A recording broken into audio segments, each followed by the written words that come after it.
Voltamos aqui com Cidadania sobre Lei Eleitoral e Mídia, com o especialista advogado Admar Gonzaga, especialista em lei eleitoral. Doutor Admar, quando a gente vê no auge da campanha aquela disputa para responder a um adversário na televisão, a ter aquele direito de resposta, o que garante, qual é a característica que garante ao requerente, àquele que se considera ofendido, ter o direito de resposta? Exatamente. Aí você tem você na propaganda, se você identificar a calúnia, a difamação, a injúria, uma ofensa, uma propaganda degradante, o juiz avalia e dá a resposta de forma proporcional e adequada, e essa resposta ela tem que ser feita de forma a responder esse direito de resposta tem que ser exercido dentro dos limites daquela manifestação do candidato adversário, do ofensor. Ou seja, ele não pode nem ironizar Exatamente. O adversário, ele tem que se ater exatamente àquilo que foi colocado contra ele. Exatamente. Então, muitas vezes, no exercício do direito de resposta, as campanhas avaliam o que vão dizer para que não dê direito... O que vão dizer e se vão pedir o direito de resposta. Porque, muitas vezes, é difícil responder. Ou de repente, um determinado tema é colocado como uma isca. Até você e acaba se o adversário chamando a atenção para algo que teria passado despercebido. Aí você dá ênfase àquilo. O que é melhor? É dar uma resposta àquele tema ou deixar aquilo ser esquecido? Porque aí você tem também a exceção da verdade. Aquilo pode ser verdade. E tem também um outro aspecto. E pode vir a réplica no próximo programa. Olha, a resposta foi dada nesse sentido, mas está aqui, ó. Nós temos prova de que ele está mentindo. E o direito de resposta na televisão, ele nunca, não sei se no rádio também, provavelmente, ele nunca pode ser inferior a 1 minuto. Exatamente. E suponhamos que se eu tenho um programa de 3 minutos e meio, por exemplo, será que eu vou arriscar a perder 1 minuto de programa? Exatamente. Por exemplo, se a peça ofensiva exceder de 1 minuto, será do mesmo, a duração da resposta do direito de resposta será do mesmo. Exatamente. Então você tem que avaliar, você vai pedir a resposta ou você vai pedir a perda do tempo? Muitas vezes fazer o outro candidato perder o tempo talvez seja mais interessante do que pedir uma resposta no programa ou na mesma mídia em que a ofensa foi veiculada, por exemplo, no jornal, numa revista, na televisão. O direito de resposta pode ser exercido em qualquer dessas vias de publicidade. Ou na televisão, por exemplo, se você ganha um direito de resposta, coloca lá aquela tarja preta, tempo destinado ao direito de resposta por ofensa, porque aí quando você vê aqui que não está passando nada, a tendência natural do telespectador é desligar o aparelho. Exatamente. Aí você não assiste, você prejudica o seu adversário. Exatamente. Agora eu queria... Mas pode prejudicar o próprio candidato, que o programa dele pode ser em seguida. Sim, mas aí é evidente que ele vai fazer isso de forma calculada. Claro, claro. Agora, o que tem sido uma constante é deixar essas ofensas, por exemplo, numa campanha desse ano, como uma campanha de prefeito e de vereador, proporcional para vereador e majoritária para prefeito. É muito frequente que o prefeito, fiel àquela máxima que ficou consagrada, quem bate não, que nem sempre é assumida. Aquele candidato que bate, ele gera antipatia. Então ele escala um candidato a vereador da sua mesma coligação para ofender o adversário. E esse direito de resposta pode também reverter para o programa do proporcional?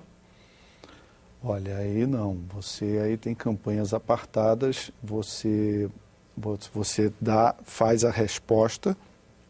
Se você tem um vereador ofendendo uma publicidade, uma campanha majoritária, você pode pedir para que ele perca o tempo de televisão. Ele pode perder aquele tempo de propaganda. Mas a resposta pode ser exercida lá sim. Por exemplo, se o último programa, se não me engano, é do majoritário, não me lembro. Não, aí também não sei. Eu sei que ela termina 3 dias antes. 3 dias antes, 72 horas. Quando vai ser no dia 4, é o último dia da publicidade. Que vem a ser uma quinta-feira. Bom, nessa quinta-feira entra uma peça ofensiva, mas o candidato ofendido pode ainda, mesmo que tenha acabado o horário eleitoral, pode exercer ainda nos dias que você, mesmo tendo acabado a campanha. Exatamente. Na televisão. Isso mesmo. Com certeza. Agora, o que acontece, por exemplo, se esse direito de resposta, se dentro de uma outra ofensa, se esse direito de resposta, quando exercido, ele gera uma outra ofensa e não há mais tempo hábil para veicular? Você pode representar o candidato por crime eleitoral, por uso indevido dos meios de comunicação, com multa, com aplicação de multa. Então você tem uma série a difamação, a calúnia e a injúria estão tipificados como crimes eleitorais no Código Eleitoral. Mas essa multa ficará para o ano seguinte, né? Ficará para o ano seguinte, mas se você for condenado... Quando a eleição já tiver passado. Se você for condenado por calúnia, por exemplo, um crime eleitoral, você tem a perda dos direitos políticos. Há a perda do mandato imediatamente com a condenação por crime eleitoral, qualquer que seja. Uma dúvida de quem, do público em geral e também de quem estuda para concurso, é fazer a diferença entre o que é injúria, o que é calúnia e o que é difamação. Você poderia explicar? Até os advogados têm uma certa dificuldade. A calúnia, você tem um fato definido, você é acusado injustamente de um fato definido como crime. Já a injúria e a difamação, elas são um ataque, vamos dizer, à sua honra pessoal, subjetiva, objetiva. Né? Agora, o que acontece com a internet no nosso país? Hoje a internet está superando já a televisão, ou está em vias de superar a televisão como forma de entretenimento. Sim. E a justiça eleitoral? Como ela vai se comportar diante de algumas campanhas que são feitas mais ou menos descaradamente dentro da internet, algumas ofensas? Sim. Ela tem condições de fiscalizar? Impossível. Quem tem condições de fiscalizar é o candidato. O Poder Judiciário ele tem o poder de fiscalização, mas ele exerce com certa limitação, dentro da sua possibilidade. Por exemplo, placas... mas as campanhas é que tem que se fiscalizar. E os jurídicos é que tem que abordar o Poder Judiciário, acessar o Poder Judiciário para informar sobre uma determinada... Por exemplo, como é que você vai fiscalizar as redes sociais? É impossível. É impossível. A menos que se monte um esquema como na China e alguns outros países mais radicais, onde Exatamente, mas aí você tem uma censura rígida. Um cerceamento às liberdades. E as redes sociais? E a minha liberdade de me expressar na rede social? Ela também não pode ser prejudicada. Então, há que se avaliar, a Justiça Eleitoral vai ter uma grande dificuldade, e as campanhas também, de atacar e de buscar impedir aquelas informações que muitas vezes são colocadas por um anônimo ou por uma pessoa que não existe, tem lá um codinome qualquer. Às vezes é um site lá fora do país. Lá fora, um camarada simula um nome, mas e joga no YouTube ou num outro equivalente uma mídia muito pesada contra uma campanha. E aí você tem que ver o seguinte, você pode pegar, por exemplo, um vídeo muito pesado jogado num desses sites de compartilhamento de imagens, qualquer coisa.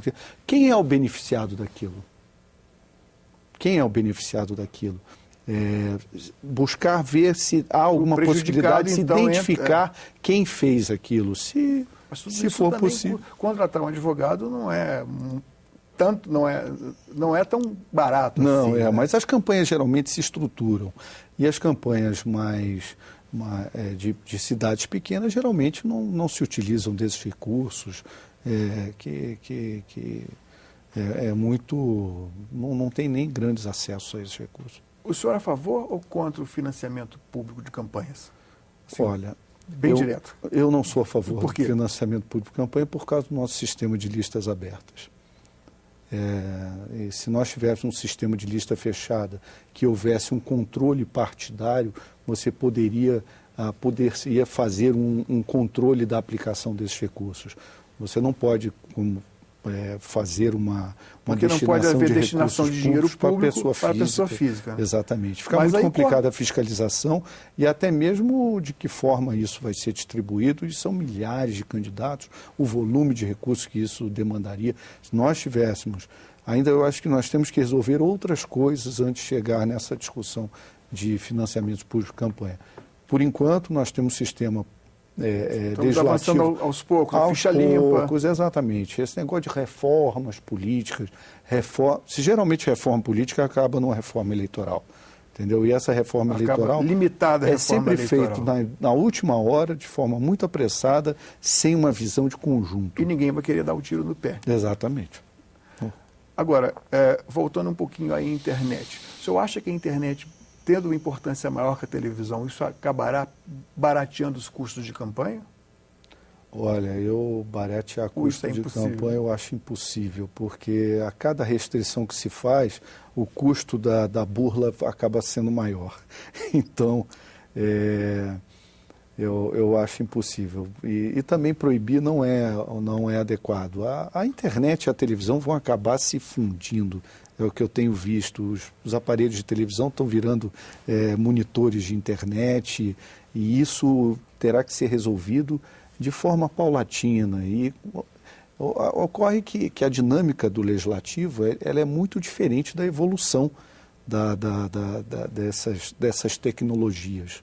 A dinâmica do legislativo, ela demanda debates, interesses, então é muito mais lento.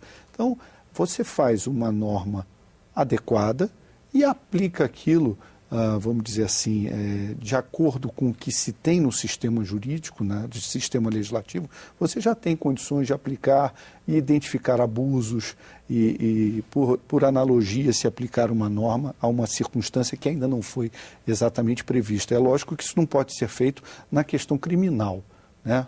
Na questão criminal é diferente, você tem que ter o crime objetivamente definido, mas na questão do abuso, isso pode ser feito para preservar a lisura eleitoral. Tem um dispositivo da lei eleitoral, da legislação eleitoral, alguns dispositivos que dizem, na aplicação da lei eleitoral, o juiz deve se ater aos princípios que preservem a democracia e a igualdade de oportunidades.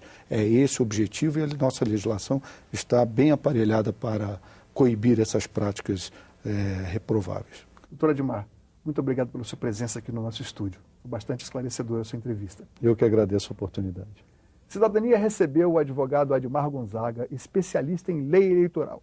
Para enviar críticas e sugestões e também para baixar uma cópia deste ou qualquer outro programa da TV Senado, acesse www.senado.gov.br/TV. Obrigado pela atenção e até o próximo Cidadania.